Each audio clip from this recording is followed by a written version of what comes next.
Je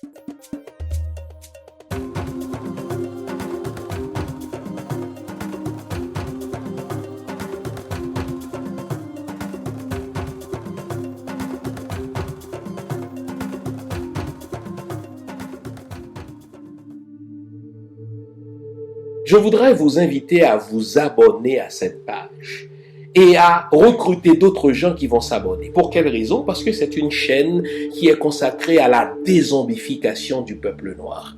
Vous savez, en ma qualité de théologien, d'historien et d'expert en management public, je décide de mettre toute mon énergie et toute l'équipe qui travaille avec moi décide aussi de mettre toute son énergie à la dézombification du peuple noir. L'émission s'appelle Lumière sur le monde. Eh bien, cette lumière, ce n'est pas moi. Cette lumière, c'est le travail que nous faisons ensemble. Lorsque tout à coup, on réalise qu'on nous a roulé dans la farine, on réalise qu'on nous a trompés pendant, n'est-ce pas, des siècles, et que tout à coup, nous prenons conscience de nos ressources, nous prenons conscience de notre identité, et ayant pris conscience de tout cela, nous prenons la décision de partager ce que nous sommes, ce que nous comprenons avec les autres. Donc, nous avons besoin d'avoir une masse critique d'hommes et de femmes noirs réveillés qui vont changer, n'est-ce pas, leur pays respectif pour la gloire de nos ancêtres. Nos ancêtres méritent cela. Ils se sont sacrifiés pour nous et c'est à nous aujourd'hui de prendre le relais. Comment on le fait? On le fait en se dézombifiant et en dézombifiant les autres. Je vous invite donc à liker ce qui se fait sur cette chaîne, à le sharer, à le partager avec les autres, à vous abonner et si vous l'avez fait déjà, à recruter d'autres qui vont s'abonner. On est ensemble, on garde le moral car tant que va le moral, tout va.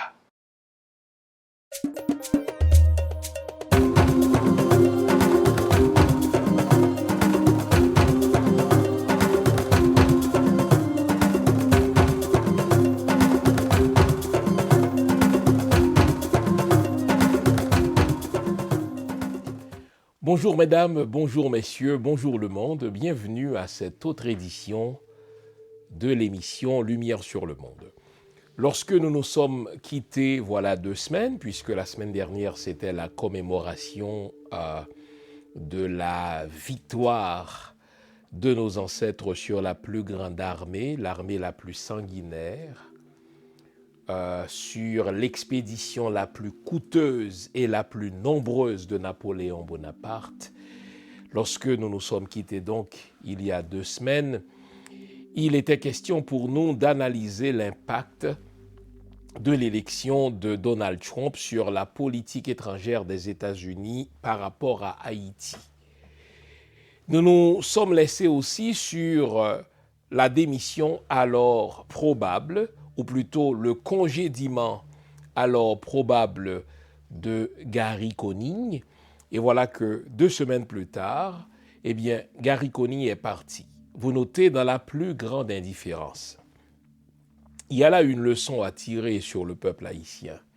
Gary Coney s'était imaginé à tort que, puisqu'il a payé certains journalistes sonores et retentissants, puisqu'il a payé certaines stations de radio qui s'étaient consacrées à de la propagande, n'est-ce pas, à sa faveur, il s'imaginait que le peuple haïtien verserait ne serait-ce qu'une larme de crocodile à son départ.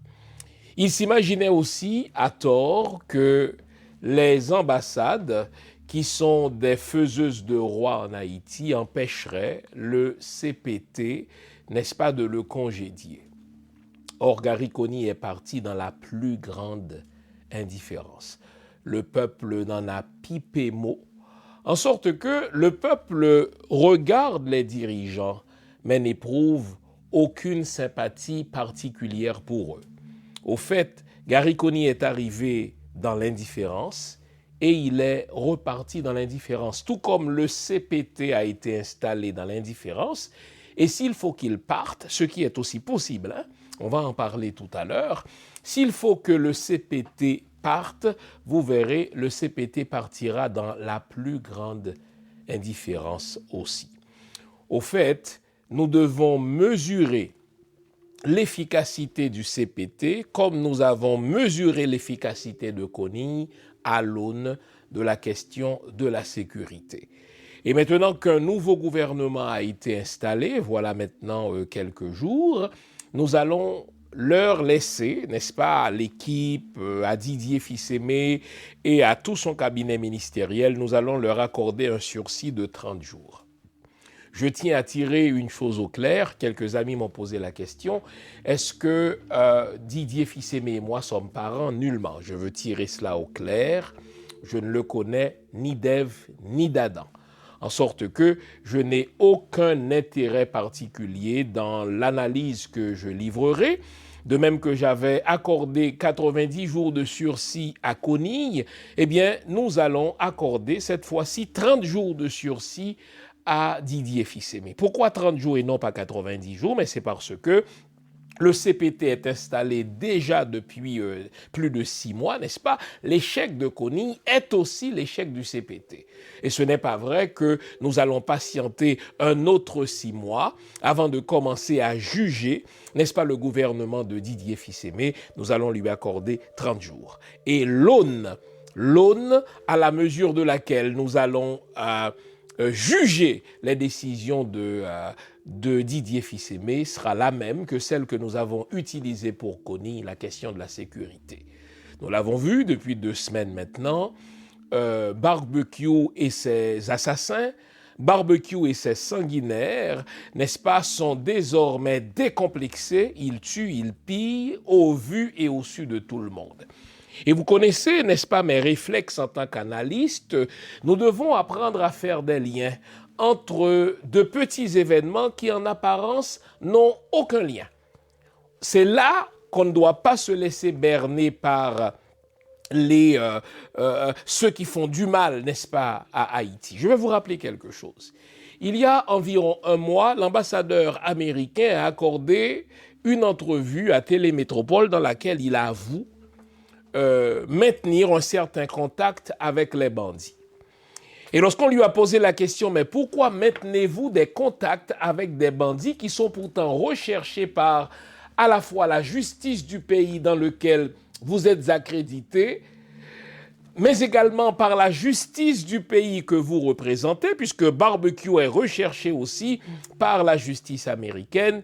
Il a dit qu'il maintient des contacts avec ces bandits pour des questions de sécurité de son ambassade.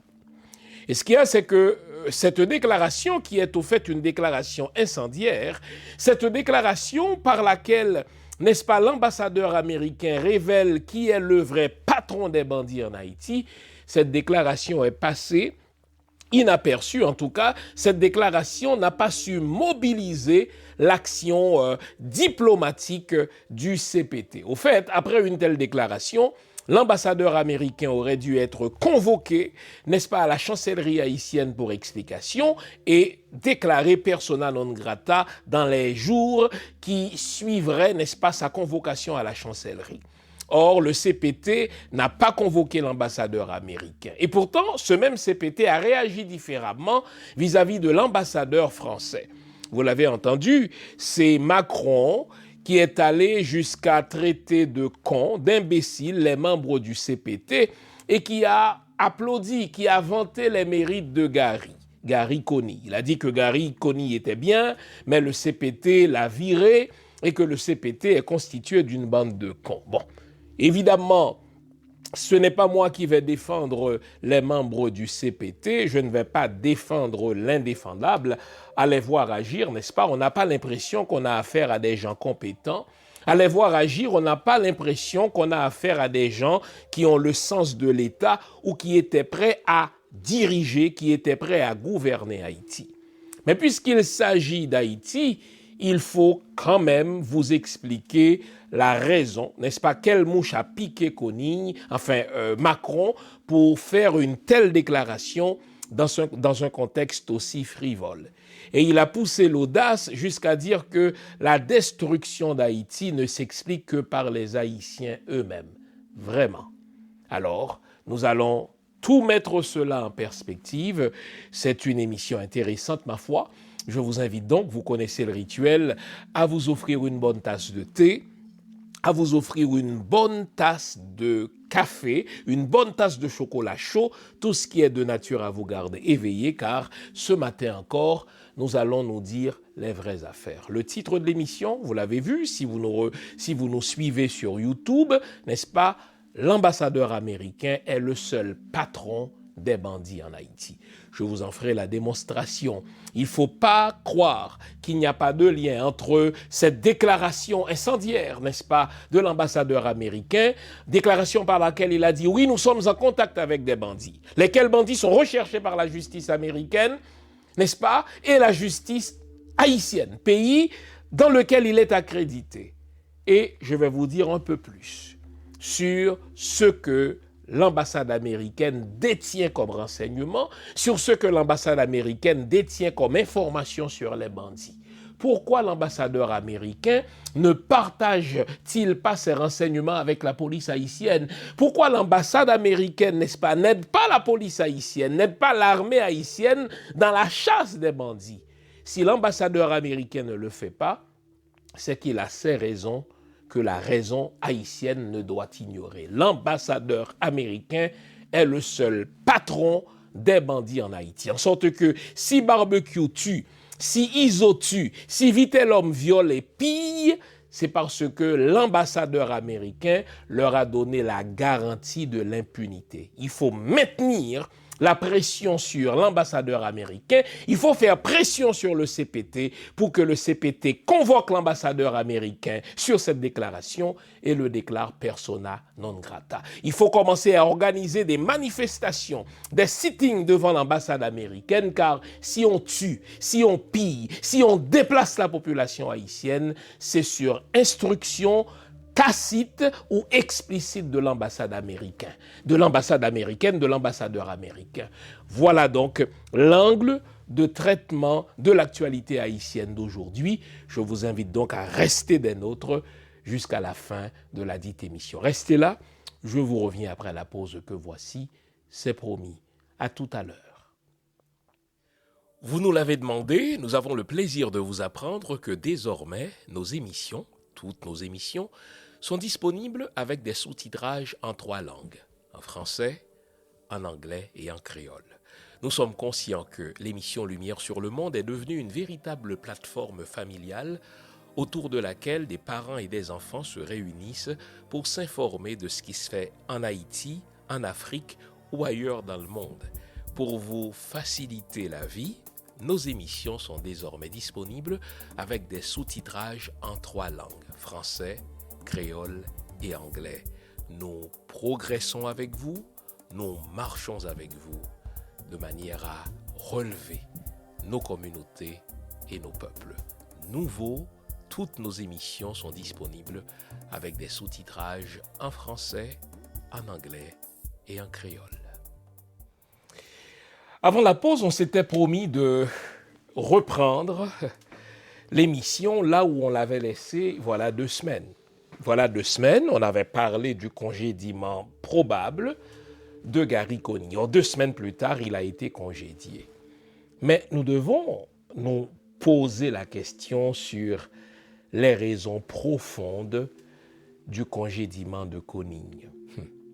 Vous savez, il y a une règle en gestion des ressources humaines. J'ai longtemps travaillé comme directeur, n'est-ce pas, aux ressources humaines. Il y a un adage en gestion des ressources humaines. On embauche quelqu'un sur la base de son CV et on le congédie sur la base de son incompétence. N'oubliez jamais cela. Vous vous souvenez, dès ma première émission sur Coney, j'avais dit, l'unanimité du CPT, elle est suspecte. En général, l'haïtien n'est pas unanime. On est soit pour Tropicana, soit pour Septentrional dans le nord. On est soit pour Classe, soit pour New Look. On est soit pour, je sais pas moi, soit pour Racine, soit pour Violette. On est, je ne sais pas moi, l'haïtien n'est pas unanime. Et même lorsque l'haïtien est d'accord parfaitement, même lorsqu'il est d'accord entièrement avec toi, il va toujours trouver un angle pour se différencier. Question de ne pas vous accorder, n'est-ce pas, son sein blanc. Question de ne pas vous accorder le bon Dieu sans confession. Or, l'unanimité du CPT, je vous l'avais dit, voilà 4 mois maintenant, est suspecte. Pourquoi le CPT avait-il choisi à l'unanimité Gariconi? Mais c'était sur la base de sa réputation d'être l'homme du blanc. Le CPT était alors en quête de légitimité. Le CPT était alors en quête de reconnaissance internationale. Et puisque l'ambassadeur américain, quelques jours avant le choix de Gariconi, avait lancé quelques propos sibyllins qu'on avait vite fait de décortiquer en disant que la communauté internationale allait regarder de près la personne qui allait être nommée comme Premier ministre, eh bien, le CPT a capté 5 sur 5 le message de l'ambassadeur américain et a vite fait de choisir unanimement ce qui était, n'est-ce pas, intriguant, Gariconi comme Premier ministre. Mais vous vous souvenez, je vous avais dit aussi que ce Gariconi-là, précisément parce qu'il était le chef de cabinet de Clinton, qui détourne des fonds publics, Clinton qui est un corrompu, Clinton qui est l'un des politiciens étrangers les plus malveillants vis-à-vis d'Haïti, précisément parce qu'il était le chef de cabinet de Clinton, j'ai dit que cet homme était un cheval de Troie. Et je vous avais mis en garde en vous disant que Kony n'écouterait personne. Dès lors qu'il serait nommé par le CPT, il se verrait le véritable patron d'Haïti, car l'image qu'il a en tête, le modèle qu'il avait en tête, c'était le modèle d'Ariel Henry. Ariel Henry qui ne répondait à personne, Ariel Henry qui faisait tout ce qu'il voulait parce qu'il n'avait pas de contre-pouvoir en face de lui. Et très rapidement, on l'a vu, Gariconi a commencé par s'approprier la diplomatie, quitte à cacher son agenda, alors que l'agenda d'un Premier ministre devrait être un livre ouvert par rapport à la présidence, qui est occupée par, n'est-ce pas, le Conseil présidentiel de transition. On l'a vu voyager, mentir en disant qu'il est allé, si vous voulez, faire une tournée d'inspection de nos consulats, alors qu'entre-temps, il a rencontré le conseiller spécial à la sécurité de la Maison-Blanche, ce qu'il avait caché, n'est-ce pas, au Conseil présidentiel. Devant le scandale que ça a provoqué, devant les dénonciations que nous avons lancées, entre autres ici, eh bien, le CPT l'a rencontré, l'a convoqué pour lui rappeler que la diplomatie était, si vous voulez, la chasse gardée, que la diplomatie était le domaine exclusif de la présidence. Gariconi a faim alors de comprendre, mais il n'a rien cédé au CPT puisque quelques semaines plus tard, il est reparti en voyage et il a recommencé à mentir et, n'est-ce pas, pour sauter, si vous voulez, par-dessus quelques semaines. Il est allé à la semaine d'ouverture officielle de l'Assemblée générale des Nations unies. Alors là, il a organisé des rencontres diplomatiques avec Lula. Il a organisé des rencontres diplomatiques avec Abinader en mentant au Conseil présidentiel, laissant croire qu'il n'y a jamais eu réunion. Et de qui s'est-il servi pour mentir? De qui s'est-il servi pour, si vous voulez, nourrir son agenda mesquin? Il s'est servi de, n'est-ce pas, Dominique Dupuy, qui, je l'ai dit, ne s'y connaît nullement en matière de relations étrangères, ne s'y connaît nullement en matière de, n'est-ce pas, relations diplomatiques. Et en réaction, le Conseil présidentiel a voulu punir Kony, non pas en le congédiant lui, mais en congédiant la ministre des Affaires étrangères. Car il fallait, et je suis d'accord, lancer un message clair à la personne qui occuperait, n'est-ce pas, le poste de la chancellerie haïtienne, que cette personne-là doit répondre à la présidence et non à Gariconi. Et donc, le Conseil présidentiel a rencontré Kony à plusieurs reprises pour lui suggérer un remaniement ministériel, car il n'était pas normal que le ministre de la Justice soit à la fois l'avocat de Gariconi et l'avocat de Michel Martelly. Il n'était pas normal que le ministre de la Défense, n'est-ce pas, soit nommé par Claude Joseph quand celui qui avait jusque-là le portefeuille de la Défense ne s'y connaît pas en défense. Il n'était pas normal que la même femme soit à la fois ministre des Finances et de la Coopération, et il n'était pas normal que cette femme soit placée là par la femme de Kony lui-même. J'avais dénoncé tout cela. Il n'était pas question que celui qui était ministre de la Santé soit au fait un faux médecin qui est placé là par son beau-père, le très corrompu Gérald Gilles.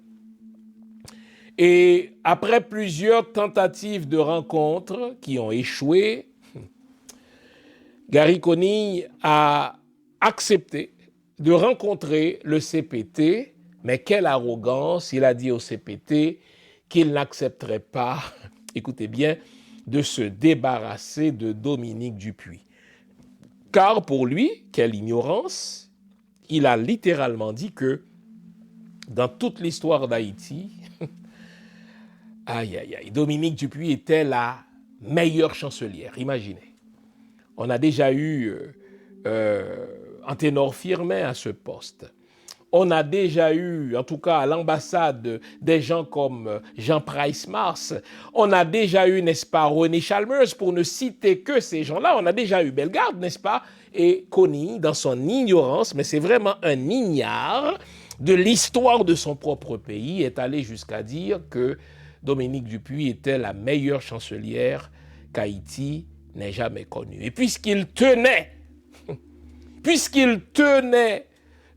viscéralement à garder, n'est-ce pas, Dominique Dupuy, le CPT n'avait pas le choix que de le congédier. Et il est allé jusqu'à dire au CPT, vous n'êtes pas mes patrons, le peuple haïtien n'accepterait jamais que vous me congédiez, vous n'êtes pas mes patrons, la communauté internationale n'accepterait jamais que vous me congédiez. Et il est allé d'un chapelet de mensonges en payant certains journalistes sonores et retentissants, mais qui ne sont pas du tout crédibles, pensant que ces gens-là, par leur propagande, allaient finir par mobiliser la population haïtienne.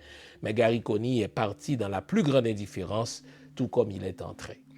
Mais notez l'imbécilité du garçon. En 13 ans, Gary Conille est parti pour essentiellement les mêmes raisons. Je déteste Michel Martelly, vous le savez, c'est un voleur qui doit être arrêté, qui doit pourrir en prison, mais Gary Conille a été congédié par Michel Martelly pour la même raison. Car dès lors que Michel Martelly l'avait nommé sur la recommandation de Bill Clinton, il s'imaginait que son seul patron, celui seul à qui il devait obéir, c'était Bill Clinton. Et donc, il n'écoutait pas le président d'alors, le très corrompu Michel Martelly, et il a même tenté, n'est-ce pas, de convoquer une rencontre ministérielle à l'insu de Michel Martelly. Les ministres ne sont pas allés, bien entendu. Et là, Michel Martelly l'a congédié. 13 ans plus tard, il a été congédié pour les mêmes raisons. Voilà un imbécile qui est prétentieux, qui veut être Premier ministre, qui veut gouverner Haïti, mais qui n'a absolument pas les moyens ni les compétences de ses ambitions. Et pire, cette fois-ci, il a été congédié pour Dominique Dupuy.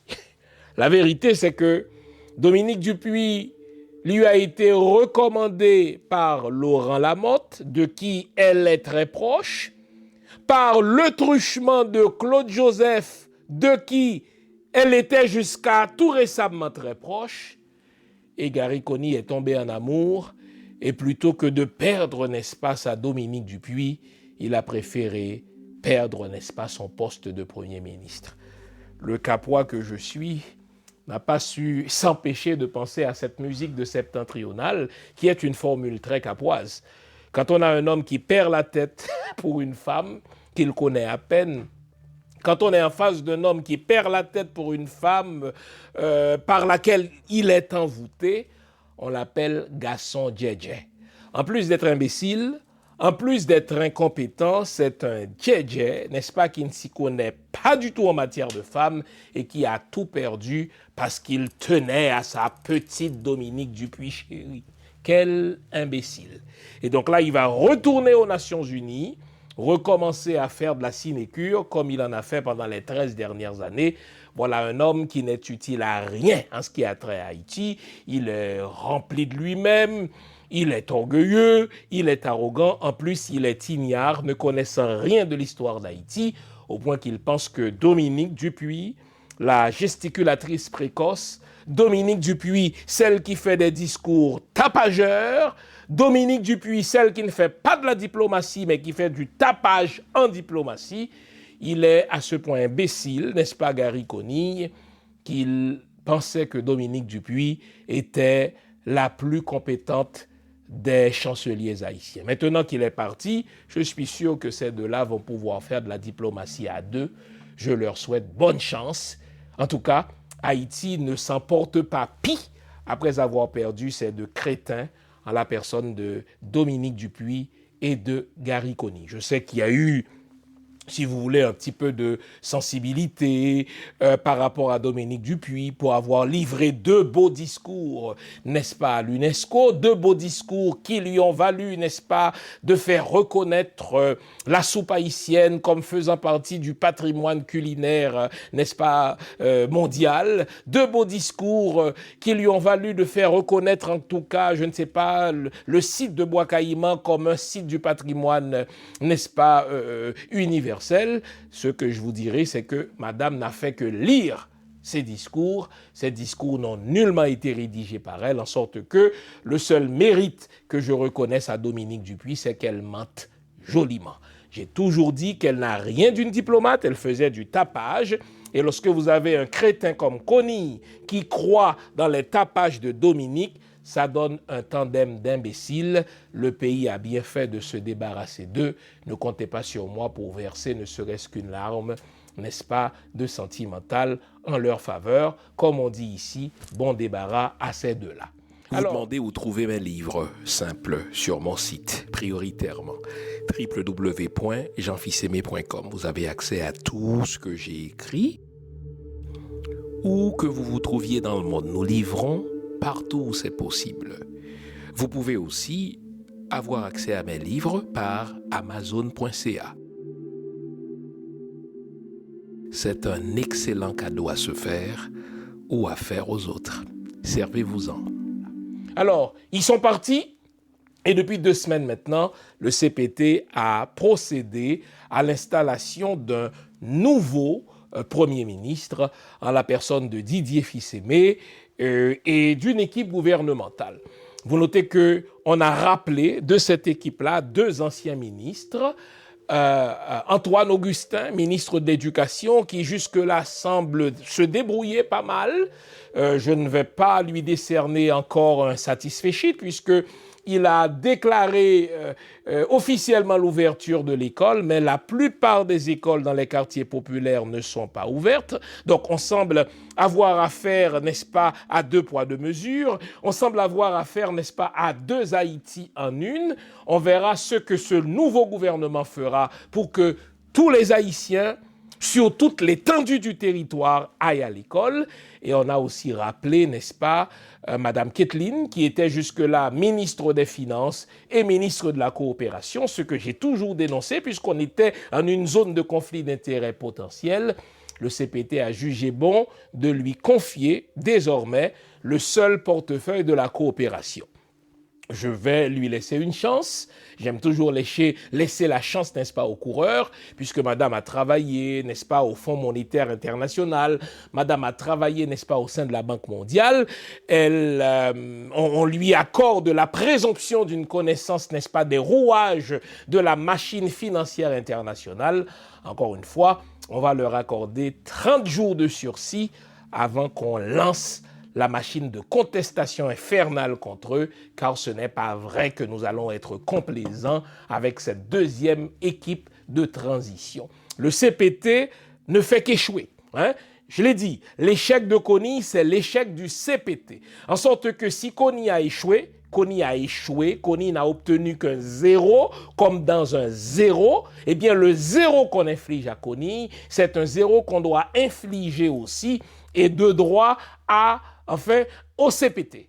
C'est le CPT qui n'a pas su lancer, n'est-ce pas, à temps les grands chantiers pour les procès sur l'affaire Petro-Caribé, le procès sur l'assassinat de Jovenel, le procès sur l'assassinat, n'est-ce pas, du bâtonnier Montferrier. C'est toujours le CPT qui n'a pas su lancer, n'est-ce pas, le chantier pour un dialogue national, la conférence nationale sur le design du pays. C'est toujours le CPT qui n'a pas su lancer à temps, n'est-ce pas, on va dire, ce dialogue sur la constitution du pays. Est-ce qu'il nous en faut une autre? Est-ce qu'il faut tout simplement réformer celle que nous avons ici?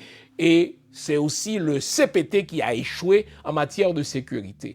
Ça fait 6 mois que le CPT est là et en matière de sécurité, c'est zéro comme dans zéro. Au contraire, les bandits sont désormais décomplexés.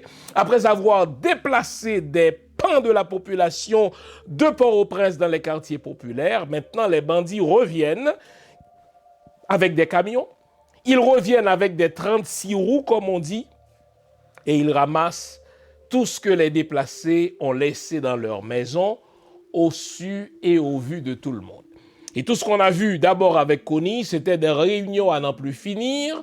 Donc, Kony faisait de la politique show business et le CPT va dans le sillage de Kony en ce que on a vu Voltaire organiser des rencontres avec le haut état-major de l'armée. On a vu, n'est-ce pas, les membres du CPT organiser toutes sortes de rencontres avec le haut état-major, n'est-ce pas, de la police. Mais tout ceci n'est que parole, comme le chantait Dalida.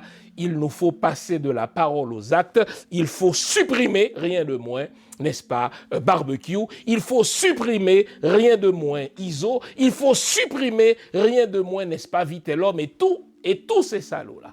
Pour y arriver, la population haïtienne a redécouvert le secret du bois calé. Vous vous souvenez, lorsqu'il y a à peu près 10 mois maintenant, le peuple haïtien avait compris que pour se défendre, il n'a pas le choix que de s'organiser en groupe d'autodéfense. Le bois calé, c'est de l'autodéfense. Le bois calé, c'est le fameux stand your ground des Américains.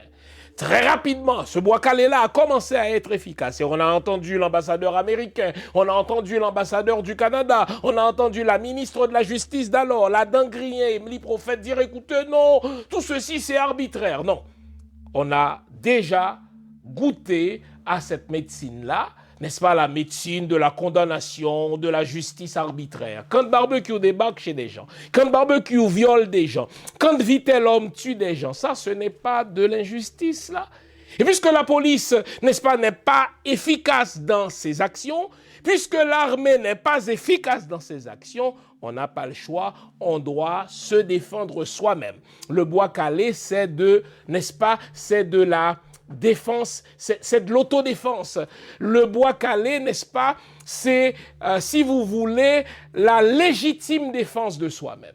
Alors on ne va pas désormais écouter qui que ce soit, on ne va surtout pas écouter les ambassadeurs qui vont nous mettre en garde contre des justices expéditives. Dans tous les quartiers, on sait ceux qui sont impliqués dans des actes de banditisme. Dans tous les quartiers, on sait ceux qui sont impliqués dans des actes de viol. On sait ceux qui sont impliqués, n'est-ce pas, dans des actes d'assassinat. Nous devons marcher contre eux, armés, n'est-ce pas, de nos machettes, armés de nos bâtons, n'est-ce pas, accompagnés des policiers.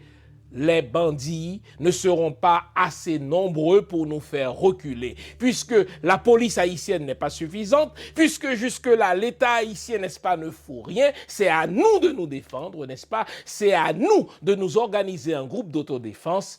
Bois calé lié tonton. Et on ne laissera aucun ambassadeur, on ne laissera aucun étranger, on ne laissera aucun ministre de la Justice, on ne laissera personne nous dire qu'il nous faut nous laisser violer, qu'il nous faut nous laisser déplacer par les bandits sans rien faire. Nous devons prendre notre sécurité en main. Nous n'avons pas d'État, nous sommes livrés à nous-mêmes.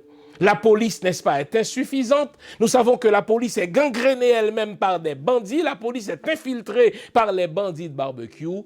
Nous devons nous organiser dans nos quartiers en groupe d'autodéfense pour prendre notre sécurité en main. Alors, une fois qu'on a dit cela, on ne va pas fermer les yeux sur l'inaction du gouvernement de Didier Fils-Aimé. Nous l'avons dit, nous allons accorder à Didier Fils-Aimé et à son équipe 30 jours.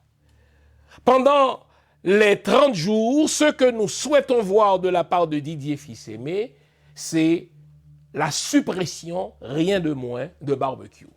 Ce que nous attendons de la police de Didier Fils-Aimé, ce que nous attendons de l'armée de Didier Fils-Aimé, ce que nous attendons du gouvernement, n'est-ce pas, du CPT, c'est la suppression de barbecue. C'est la suppression d'ISO, c'est la suppression de Vitellum. C'est beau les discours, c'est beau les rencontres, mais à un moment donné, il faut passer, n'est-ce pas, de la parole aux actions, il faut passer aux actions musclées. Et pour pouvoir parvenir à la suppression de barbecue, pour pouvoir parvenir à la suppression de Vitellum, il faut maintenir la pression sur l'ambassadeur américain. On va parler de l'ambassadeur américain après la pause que voici. À tout à l'heure, les amis. Nouveau, bonne nouvelle, toutes les émissions Lumière sur le Monde se trouvent désormais en mode podcast. Cela veut dire que vous pouvez continuer à vaquer à vos occupations tandis que vous nous écoutez. Où que vous soyez, dans votre voiture, à l'épicerie, au travail, en faisant vos courses ou à la maison. Toutes les émissions Lumière sur le Monde en français et en créole sont en mode podcast. Vous les trouverez sur Apple Podcast, Spotify, Podcast Index, Google Podcast, Amazon Music, Stitcher et les autres. Nous sommes partout en mode podcast. Il n'en tient qu'à vous.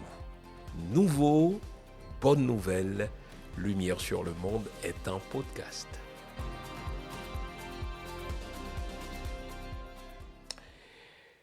Si vous cherchiez une autre raison pour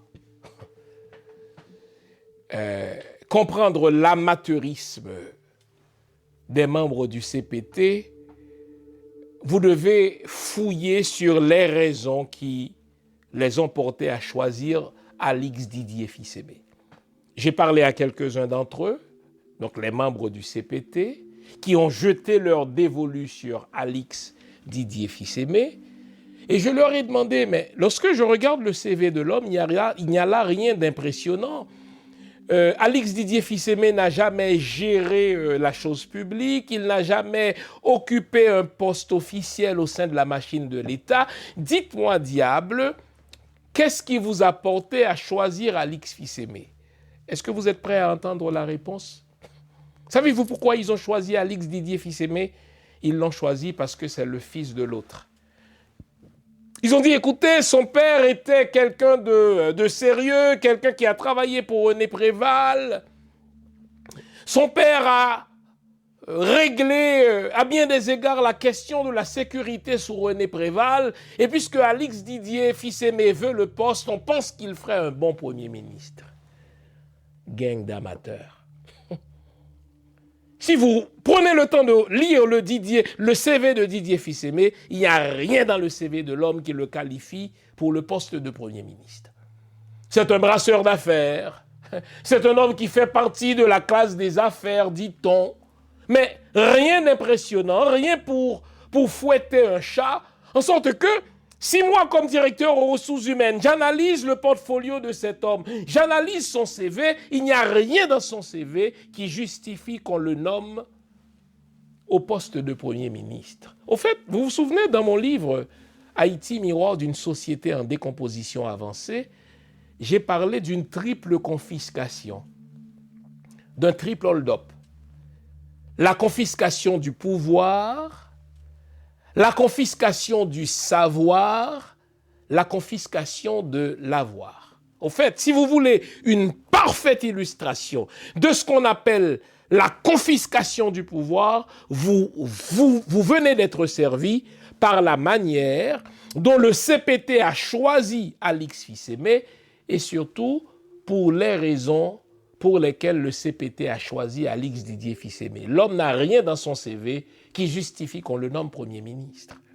Au fait, le CPT, après avoir confisqué le pouvoir politique lui-même, après s'être fait piéger par la nomination de Gary Coney pour avoir été l'homme du blanc, le CPT s'est précipité de nommer quelqu'un d'autre car le CPT était pris entre le marteau et l'enclume. Le CPT ne voulait pas laisser Gary Coney trop longtemps gérer les affaires courantes parce que pendant les affaires courantes, Gary Coney a eu le temps de nommer près de 40 diplomates, des hommes qu'il voulait récompenser pour leur propagande, etc. Et le CPT s'est dit, nous ne disposons que de 8 jours pour nommer un autre Premier ministre, prenons n'importe qui pourvu qu'il y ait un Premier ministre. Et qui est-ce que le CPT est allé choisir? Le CPT est allé choisir parmi les vieux petits amis de la classe des affaires. Précisément parce que Alix Didier Fils-Aimé est issu de la classe des affaires, nous devons rester méfiants. Et moi, je vous le dis, même si je décide par élégance de lui accorder 30 jours de sursis, je suis méfiant vis-à-vis d'Alix Fils-Aimé en raison justement de son origine. Alix Fils-Aimé est issu de la classe des affaires. Or, qu'est-ce que fait la classe des affaires en Haïti pour le développement du pays? Que fait la classe des affaires en Haïti pour la création de richesses? Que fait la classe des affaires en Haïti pour la répartition des richesses? Rien. Quand on dit hommes d'affaires en Haïti, ce sont des hommes qui vont acheter des saloperies en République dominicaine. Ce sont des gens qui vont acheter des saloperies, n'est-ce pas, en Chine.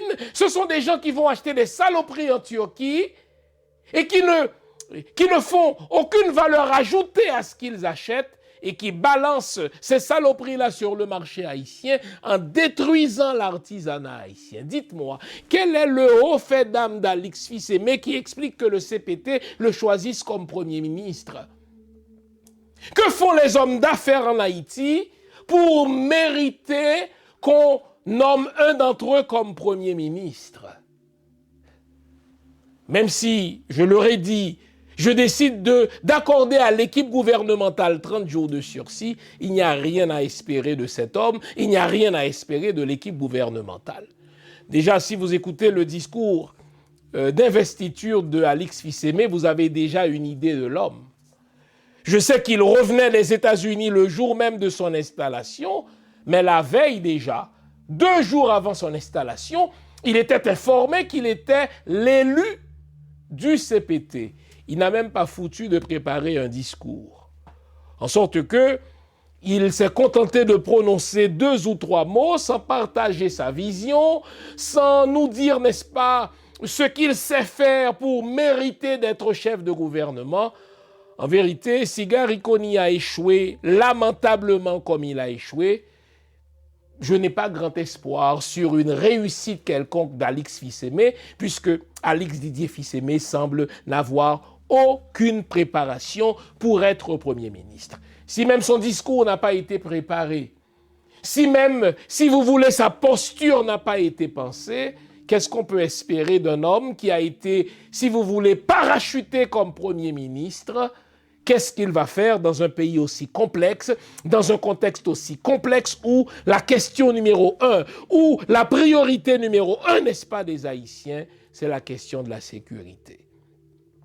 Encore une fois, je l'ai dit, on a mesuré l'efficacité ou l'inefficacité de Coney à l'aune de la question de la sécurité. On va mesurer l'efficacité ou l'inefficacité d'Alix Fils-Aimé, n'est-ce pas, à la question de la sécurité. Déjà, on l'a vu, Barbecue est décomplexé désormais. On l'a vu, Barbecue est déchaîné. Il est déchaîné contre son propre peuple. Il est déchaîné contre sa propre population. Plus rien ne l'arrête depuis que l'ambassadeur américain l'a littéralement légitimé en disant qu'il est en contact avec lui. Il a compris que désormais, le champ lui est ouvert pour faire tout ce qu'il veut. Et comme si l'improvisation dans ce pays n'était pas parvenue à son comble, le CPT a improvisé en nommant un homme qui n'a aucune préparation pour gérer les affaires de l'État. Dites-moi une seule chose que Fils-Aimé a déjà gérée. Citez-moi un seul haut fait d'armes de Fils-Aimé et je me tairai. Sauf que j'ai pris le temps de lire son CV, j'ai pris le temps de questionner ceux qui l'ont nommé et ils ont eu la sincérité pour une fois de me dire, Jean, la seule raison pour laquelle on l'a nommé, c'est parce qu'il est le fils de l'autre et aussi parce qu'il est issu de la classe des affaires, vraiment. Précisément parce qu'il est issu de la classe des affaires, cela aurait dû être un handicap. Cela aurait dû être un frein. Cela aurait dû constituer un holà au regard de ce que la classe des affaires n'a pas fait en Haïti. Au regard des méchancetés que la classe des affaires a fait subir à l'Haïtien, je prédis l'échec, sans le souhaiter bien entendu, de Didier Fils-Aimé. Mais encore une fois, nous ne perdons rien d'attendre. 30 jours, c'est vite passé. On va voir si l'équipe de Didier Fils-Aimé sera en mesure de supprimer barbecue. On va voir si le ministre des Affaires étrangères de Fils-Aimé sera en mesure de convoquer en ses bureaux l'ambassadeur américain et le déclarer persona non grata. C'est par ces gestes-là que je prendrai le gouvernement de Fils-Aimé au sérieux. Pour moi, n'est-ce pas, ce sera un autre échec, sauf que c'est un échec annoncé, puisqu'on a vu l'échec lamentable et retentissant de Koning. Sauf que jusque-là, contrairement à Koning qui prenait beaucoup de photos, contrairement à Koning qui se promenait, n'est-ce pas, avec des gilets pare-balles pour donner l'impression qu'il faisait quelque chose, celui-là n'y va pas par de grands discours. En tout cas, il semble se garder, si vous voulez, une petite discrétion, attendant de poser les actions, encore une fois, dans 30 jours. Si ces gens-là ne suppriment pas barbecue, il faudra réclamer le départ non seulement de Fils-Aimé, mais le départ du CPT. Entre-temps, ces gens-là se font payer. Ils se font payer pourquoi? Quand les membres du conseil présidentiel se font payer, ils devraient se poser la question, mais pour quel travail, merde? Quand ces gens-là, n'est-ce pas, reçoivent des fonds pour les services de renseignement, quand ces gens-là reçoivent des fonds, soi-disant pour leur propre sécurité, mais comment font-ils pour se regarder au miroir? Quand la population sur le dos de laquelle vous recevez ces fonds est obligée d'abandonner sa maison, est obligée d'abandonner, n'est-ce pas, sa famille, quand les enfants n'arrivent pas à aller à l'école, les ministres, ils se font payer pour quelle raison? Imaginez ces membres du CPT qui disposent de services de traiteurs, ces membres du CPT qui disposent, n'est-ce pas, d'un parc automobile, ces membres du CPT qui disposent de fonds de renseignement, qui disposent de fonds pour leur propre sécurité. Qu'est-ce que vous faites quand la population que vous êtes appelés à servir fuit devant les crimes de barbecue? 30 jours seulement, Didier Fils-Aimé. 30 jours seulement au CPT. Les jours du CPT sont comptés. Il faudra à un moment donné être sérieux là. On ne peut pas se contenter, n'est-ce pas, des discours de Leslie Voltaire. On ne peut pas se contenter, n'est-ce pas, de belles photos. Ces gens-là auraient dû avoir honte de leurs photos. Pourquoi êtes-vous payés, merde? Encore 30 jours.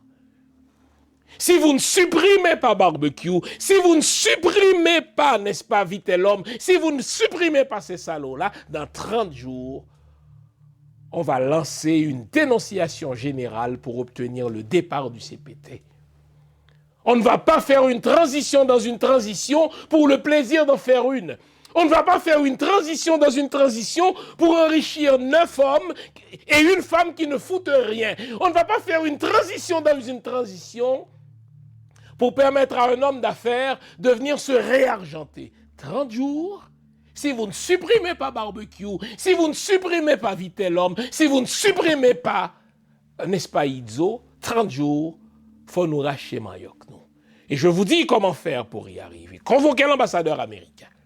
Vous avez des informations, vous avez des renseignements sur les allées et venues, n'est-ce pas, de barbecue, sur les allées et venues de Vitellum. Vous devez les partager avec notre police, vous devez les partager avec notre armée. Autrement, vous serez déclaré persona non grata dans les 48 heures. Pourquoi faut-il que ce soit toujours la population haïtienne qui souffre quand les membres du CPT, n'est-ce pas, se la coulent douce? Pourquoi faut-il que ce soit toujours la population qui souffre quand les membres du CPT, n'est-ce pas, procèdent à une confiscation du pouvoir, à une confiscation des maigres avoirs du pays? Surveillez bien les membres du CPT. Lorsqu'ils vont laisser le pouvoir, Ils seront désormais millionnaires comme les Ariel, comme les Nesmi Maniga, comme tous ceux qui sont passés par le pouvoir. Cette fois-ci doit être la dernière fois. Vous vous êtes battus pour confisquer le pouvoir de ce pays, pour confisquer le pouvoir politique. Faites-en quelque chose d'utile. Sinon, la population marchera jusqu'à vous et vous déchouquera vous aussi. J'espère vous avoir été utile, les amis. C'est fini la complaisance. C'est fini, n'est-ce pas, l'inaction. Le CPT s'est battu pour avoir le pouvoir. Le CPT a confisqué le pouvoir. Il faut qu'il en fasse quelque chose. 30 jours pour supprimer barbecue, 30 jours pour supprimer Vitellum, 30 jours pour supprimer tous ces salauds-là. Autrement, le CPT va partir. Et il n'y aura aucune complaisance vis-à-vis de ce CPT. En 30 jours, vous êtes déjà là depuis 6 mois. 30 jours à l'équipe de Didier Fils-Aimé. Sinon, partez, bande de patrie-poche, comme disait l'autre. Merci d'avoir été à l'écoute. J'espère vous avoir été utile. On continue de garder le moral. On ne va pas céder notre pays à l'ambassadeur américain qui est le principal patron de barbecue. On ne va pas laisser le pays, n'est-ce pas, à Emmanuel Macron qui souhaite qu'on ne demande pas la restitution de la rançon de 27 milliards. Nous allons la demander, cette rançon. Cet argent-là nous revient. Macron va devoir nous le cracher. Et si les membres du CPT sont trop lâches, s'ils sont trop blancomanes et trop blancolâtres pour convoquer l'ambassadeur américain qui devra fournir des renseignements sur les allées et venues de ces bandits, le CPT et le gouvernement